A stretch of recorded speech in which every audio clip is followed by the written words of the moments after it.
Saya akan sebutkan teman-teman sekalian, pentingnya masalah menjadi imam dalam Islam. Pertama, hadis riwayat Muslim. Kata Nabi SAW, ya ummul qauma akra'uhum li kitabillah.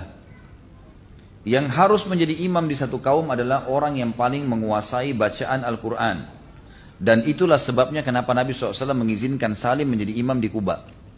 Berarti dia memang guru mengajinya para sahabat. Walaupun kata ulama hadis tadi disebutkan dalam riwayat, kalau Salim, selain Salim ada Ibnu Mas'ud, ada Ubay bin Ka'ab, ada Mu'adz bin Jabal radhiyallahu anhum ajma'in. Tapi yang Nabi SAW tunjuk jadi imam nyata di lapangan adalah Salim maula Abi Hudzaifah. Maka berarti jelas ini ada predikat akra'uhum, orang yang paling pintar bacaannya. Kemudian juga dalam hadis yang lain kata Nabi SAW, ya ummul qauma akra'uhum li kitabillah. Orang yang jadi imam di antara kalian harus orang yang paling benar bacaannya dan paling bagus dalam kitabullah. Fa in kanu fil qiraati sawa. Kalau seandainya mereka sama saja kalau dalam bacaan, hafalannya sama, misal sama-sama 30 juz, suaranya juga sama-sama bagus, gitu kan? Siapa yang didorong menjadi imam? Kata Nabi SAW, fa'alamhum bis sunnah. Harusnya orang yang lebih faham di antara keduanya dari sunnah Nabi SAW. Fa in kanu fis sunnati sawa fa aqdamuhum hijrah. Kalau mereka sama juga ilmunya dalam sunnah, selain bacaan dan hafalan Qur'annya, maka dicari siapa yang lebih dahulu hijrah. Fa in kanu fil hijrati sawa, kalau mereka sama juga dalam hijrah, fa aqdamuhum silman, maka dicari siapa yang lebih dulu masuk Islam. Kemudian dalam hadis riwayat Muslim kata Nabi SAW, la ya'ummanna فَإِذَا حَضَرَ الصَّلَاةِ فَلْيُؤَذِّنْ لَكُمْ أَحَدُكُمْ ثُمَّ لِيُؤَمِّمْ أَكْبَرُكُمْ. Kalau seandainya azan sudah masuk waktunya, maka seseorang azan, lalu salah seorang menjadi imam yang paling besar atau tua di antara kalian. Kata ulama, kesimpulannya adalah, untuk menjadi imam syarat pertama harus orang yang paling benar bacaan tajwidnya, hafalannya paling banyak, suaranya paling bagus. Kemudian kalau sama, maka yang kedua harus orang yang lebih faham sunnah. Berarti di sini bukan cuma sekedar imam, karena bisa baca. Seperti kita di Indonesia itu banyak sekali, gitu kan? Bahkan saya masuk beberapa masjid itu bacaannya Allahu a'lam. Itu dari Al-Quran atau dari kitab Taurat yang diambil. Lah iya, tidak jelas bacaannya, hurufnya dari mana ini, gitu kan? Kadang-kadang dengan suara kecil, kacau balau semua, gitu kan? Diganti shin jadi shad, gitu kan?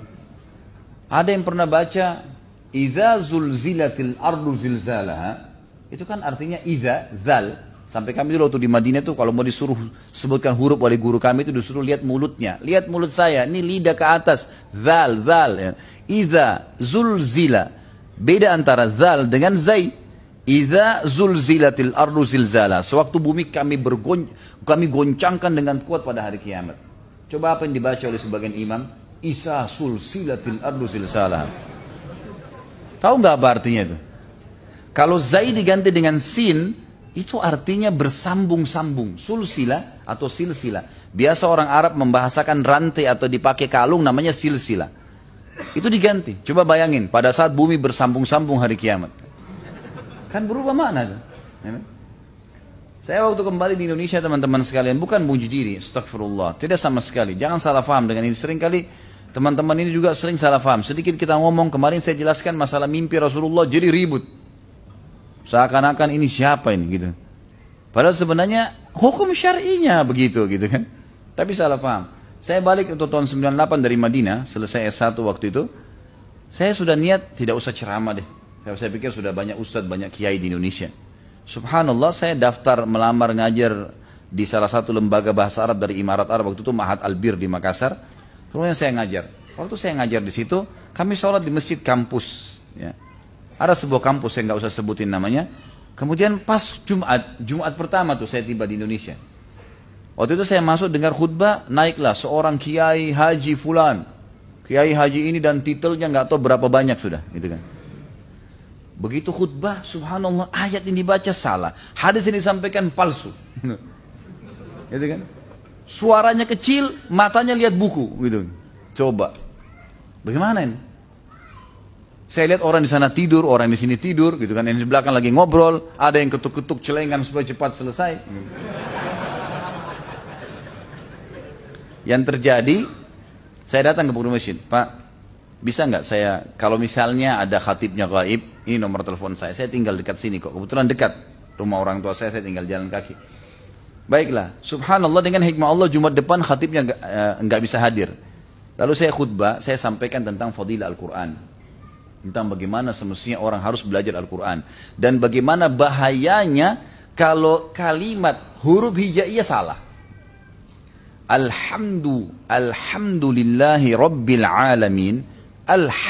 Hamdu, gitu kan? Hanya itu segala puji. Alhamdulillah segala puji. Kalau orang bilang Alhamdulillah, bisa diganti ha menjadi ha, gitu kan? Seperti kalimat ihdina, itu ada penekanan, dia ada beda ha, gitu kan? Diganti, banyak imam gitu, karena mau fasih ceritanya, gitu kan? Alhamdulillah. Gitu. Kalau hamada pakai ha artinya segala puji bagi Allah. Kalau hamada artinya kematian. Bayangin. Kalau kita bilang alhamdulillah segala puji bagi Allah. Kalau kita bilang alhamdulillah kematian buat Allah. Bayangkan maknanya, bahaya. Alhamdulillah Rabbil Alamin. Ain. Kalau nggak bisa fasih sekali nggak apa-apa lah. Minimal ada bedanya. Jangan dipukul rata semua. Karena alamin, alam semesta. Pakai ain. Kalau diganti dengan hamzah, alam artinya sakit. Kalau orang baca alhamdulillah, kematian buat Allah, Rabbil Alamin, Tuhannya orang-orang sakit. Coba bayangin. Kacau semua itu. Jadi memang bahaya sekali itu. Maka bukan aib teman-teman. Ada orang, maaf saya bahasakan. Saya temukan ikhwah gitu, Masya Allah jenggotnya sudah terjaga, sudah nggak isbal, akhwatnya pakai jilbab. Begitu dengar Al-Quran, kacau balau semuanya. Jangan akhi. Imam Syafi'i rahimahullah pernah bertemu dengan beberapa ulama-ulama Mesir waktu itu. Setingkat, beliau anggap setingkat dengan beliau. Lagi sibuk bawa kitab-kitab tulisan manuskrip mereka, gitu kan. Sampai tebal. Dalam riwayatnya dikatakan Imam Syafi'i melihat mereka mengangkat dengan beratnya buku-buku fikih mereka. Lalu Imam Syafi'i memegang satu mushaf Al-Quran. Lalu beliau mengatakan kepada orang-orang itu, sungguh demi Allah, kitab-kitab kalian itu menyibukkan kalian dari yang ini. Ini lebih penting daripada itu sebenarnya. Lebih penting membaca Al-Quran daripada membaca kitab yang lain. Padahal Imam Syafi'i hafal Al-Quran teman-teman sekalian. Waktu saya jelaskan Utsman bin Affan radhiyallahu anhu, Utsman bin Affan punya Quran yang beliau susun gitu kan dengan kulit. Dari kulit unta. Dibaca oleh Utsman radhiyallahu anhu. Padahal hafal Quran. Utsman bin Affan dalam riwayat yang saya pernah sebutkan, di antara riwayat yang masyhur, beliau bisa mengkhatam Al-Quran dalam salat witirnya. Bagaimana Allahu a'lam, Allah kasih taufik, sudah biasa dibaca jadi begitu. Tapi Utsman juga ditemukan pada saat meninggal, Quran yang dia pakai itu kulit unta yang keras, sudah sampai sobek karena seringnya diulang-ulangi. Tetap dibaca, sudah hafal Quran tetap baca. Apalagi orang yang belum baca, belum hafal sama sekali. Gitu kan? Harusnya ini harus diposisikan Al-Quran pada tempatnya teman-teman sekalian. Kemudian kalau seandainya kita sedang datang ke satu tempat, ada hukum syar'i yang lain. Kalau antum misalnya memang bacaan antum bagus nih. Memang bacaan antum bagus. Tapi antum datang ke satu tempat, ternyata di situ ada imamnya. Atau ada kepala sukunya misalnya, yang biasa jadi imam. Walaupun bacaan antum lebih baik, antum nggak boleh gantikan posisi dia, kecuali dipersilahkan. Jadi nggak boleh nyelonong-nyelonong nih. Saya yang paling bagus baca langsung maju, nggak boleh. Karena Nabi SAW bersabda dalam hadis riwayat Imam Muslim, la yu'ammanna ar-rajula fi sultanihi wa la yaq'ud fi baitihi ala takrimatihi illa bi'idni. Tidak boleh seseorang itu menjadi imam di atas imam yang lain yang dia punya kekuasaan di wilayah itu. Walaupun kata ulama tafsir, ulama hadis, kalau dia lebih baik bacaannya. Yang penting orang ini memang ditahu bacaannya sudah cukup, maka dibiarkan. Dan tidak boleh seseorang itu sengaja duduk di rumah seseorang, di terasnya kah, di rumahnya kah, tanpa izin pemilik rumahnya. Jadi di sini ada hukum syar'i sendiri.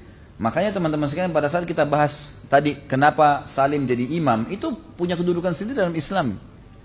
Kita tahu waktu Abu Bakar, waktu Nabi SAW mau meninggal, apa yang Nabi SAW menjadi tolok ukur supaya Abu Bakar jadi khalifah? Mur Abu Bakar fal yusalli bin nas, patokannya jadi imam. Suruh Abu Bakar agar menjadi imam buat orang-orang.